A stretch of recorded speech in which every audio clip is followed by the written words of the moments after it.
আসসালামু আলাইকুম everyone, welcome back to my new blog video. আজকে আমি আপনাদের মাঝখানে চলে এসেছি একটি নতুন ভিডিও নিয়ে। অবশ্যই আমার চ্যানেলটি ভালো লাগলে সাবস্ক্রাইব করবেন, লাইক কমেন্ট করে পাশে থাকবেন। আজকে আমার ফ্লাইট ছিল দুবাই এয়ারপোর্ট থেকে এমারাত এয়ারলাইন্সে।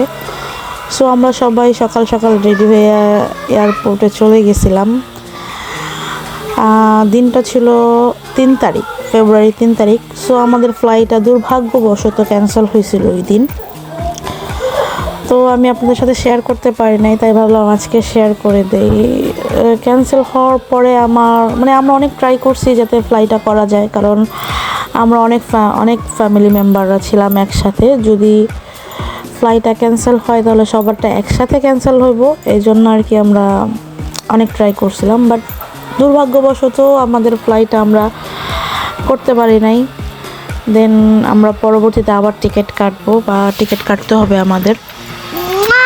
এরপরে আমরা চলে গেছি বাসার উদ্দেশ্যে। মনটা অনেক খারাপ ছিল, সবারই মন খারাপ ছিল। আমরা অলমোস্ট ইমিগ্রেশন ক্রস করে ফেলছি, দেন যে কোনো কারণবশত ফ্লাইটটা ক্যান্সেল করতে হয়েছে। তো এই ছিল আজকে আমার ব্লগ ভিডিও। ভালো লাগলে অবশ্যই আমাকে লাইক কমেন্ট করে আমার পাশে থাকবেন। দেখতেই তো পারতেছেন আজকে সবার মনটা অনেক খারাপ, কারণ আমাদের অনেক আশা ছিল আমরা অনেক আগে যাব বাংলাদেশে, বাট আমরা যেতে পারি নাই। তো আমাদের বাংলাদেশে যাওয়ার কারণ হচ্ছে আমার ভাইয়ের বিয়ে।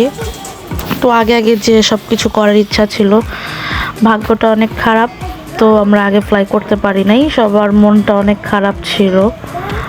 ইনশাল্লাহ কোনো এক সময় আবার যাব, টিকিটটা রিইস্যু করে কিছুদিনের মধ্যেই যাব। সবাই আমাদের জন্য দোয়া করবেন যাতে আমরা ভালো মতন যে পৌঁছাইতে পারি বা ভালো